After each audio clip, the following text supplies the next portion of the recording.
US President Barack Obama binulabog at sinigawan ng mga aktivista habang nagtatalumpati sa New York. At mga parol na simbolo ng pag-asa, pinalipad sa Marikina bilang paggunita sa unang anibersaryo ng paghagupit ni Ondoy.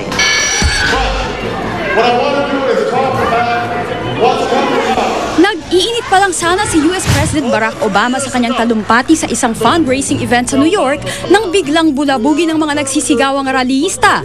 Tuloy, nagkawala-wala sa kanyang nakahandang speech ang Pangulo ng Amerika. Hold on, it's okay. Look, the young lady, you don't need to yell. Conversation later. Itinutulak ng mga relista ang pagtataas ng pondo para sa HIV/AIDS programs. Pinoprotesta rin nila ang diskriminasyon laban sa mga sundalong homosekswal.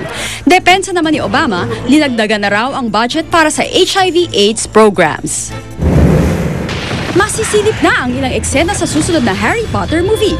Sa bagong release na trailer ng pelikulang Harry Potter and the Deathly Hallows Part 1, pinatikim mga bago na namang adventure na haharapin ng teen wizard na si Harry.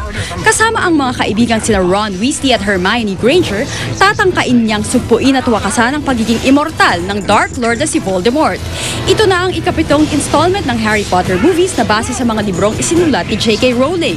Ipapalabas sa katapusan ng taon ang first part ng pelikula.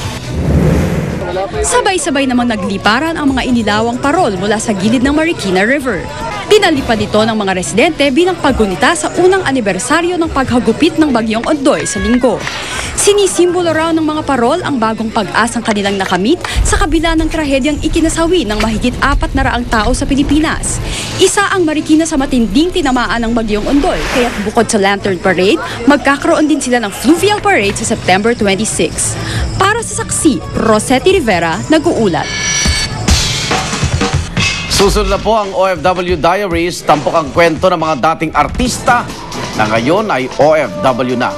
At yan ang mga pangyayaring tinutukan ninyo nag-iisang liga ng katotohanan. Ako naman, Arnold Glavio. Mga kapuso, 91 days na lang po, Pasko na. Hatid namin ay balitang walang kinikilingan, walang pinoprotektahan, walang kasinungalingan. Serbisyong totoo pa lamang. Ako po si Vicky Morales. Hanggang sa Lunes, sama-sama tayo magiging saksi.